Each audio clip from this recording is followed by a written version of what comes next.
қауіпсіздік жағдайы маңызды мәселелердің бірі болып қала береді. Ол үшін бұл бағытта көп нәрсе жасалуда.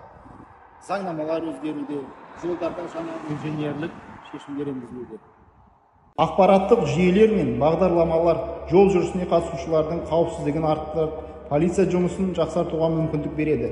Бұл өз кезегінде жолдағы қауіпсіздік деңгейін жақсартуға да әсер етеді. Балалар жол жүрісіне қатысушылардың ең осал санаттарының бірі. Егер сіздің көзіңізше балалар жол ережесін бұзса, бірер минут уақытыңызды бөліп, балаға оның ереже бұзғанын түсіндіре кетіңіз. 1-2 немесе 3 минут уақытыңыз сіздің жұмысыңызға қатты әсер етпейді. Ал бала үшін ересек адамның ескертуі өмір бойы есте қалады. Міне осы дүниелер тәлім-тәрбие элементтері болып табылады және қоғамның нөлдік төзімділік принципін көрсетеді. Құрметті жол жүрісіне қатысушылар, барлықтарыңызды қарапайым жол ережелерін сақтауға шақырамыз. Асықпаңыз, аптықпаңыз. Балалардың қауіпсіздікте болуы қадағалаңыз. Үнемделген секундтар мен минуттар тәуекелге тұрарлық нәрсе емес. Өйткені сіздің өміріңіз бен балалардың өмірінен маңызды ештеңе жоқ.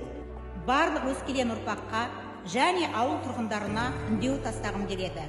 Біздің қауіпсіздігіміз өзіміздің қолымызда. Біздің қауіпсіздік сіздің қолыңызда.